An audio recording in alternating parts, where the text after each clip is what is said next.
চলমান রাজনৈতিক সংকট নিরসনে বিএনপিকে আলোচনার প্রস্তাব দিয়েছে জামাত ইসলামী। সন্ধ্যায় মগবাজারে এক সংবাদ সম্মেলনে দলটির নায়েবে আমির আব্দুল্লাহ মোহাম্মদ তাহের এই প্রস্তাব দেন। এর আগে 28 অক্টোবর আয়োজিত এক সেমিনারে সরকার প্রধানকে কোনো চাপের মুখে নতি স্বীকার না করার আহ্বান জানান তিনি। বিভিন্ন জায়গা থেকে কিছুটা বিভ্রান্তিকর বক্তব্য আসছে।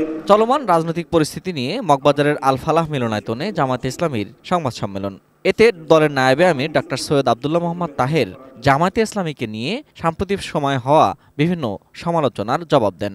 আমাদের তো সিনিয়র 11 জন নেতাকে হত্যা করছে আওয়ামী লীগ, কিন্তু বিএনপির এমন কোনো সিনিয়র নেতাকে ফাঁসি দিচ্ছে?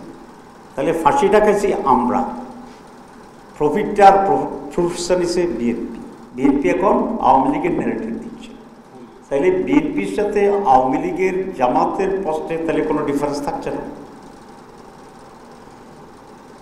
তাহলে বিএনপি ততক্ষণ বিএনপি যতক্ষণ তারা আওয়ামী লীগ বিএনপি লড়াইতে থাকে।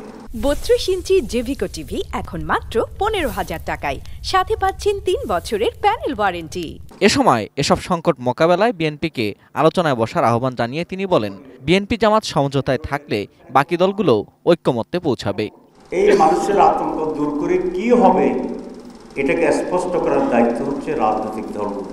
সুতরাং যাই করছে let us forget and forget, যাই করতেছে লেট আস স্টপ। আমি বিএনপিকে অনুরোধ করব, আসুন বিএনপি এবং জামাত ইসলামী আমরা একসাথে বসি। এর আগে বিকেলে রাজধানীর ডিপ্লোমা ইঞ্জিনিয়ার্স ইনস্টিটিউশনে 28 অক্টোবর নিয়ে এক সেমিনারে তিনি বলেন, রাজনৈতিক চাপের কাছে নতি স্বীকার করলে ডক্টর ইউনূস হিরো থেকে জিরো হয়ে যাবেন। সংস্কার মাইনাস ডক্টর ইউনূস জিরো, সংস্কার প্লাস ডক্টর ইউনূস হিরো।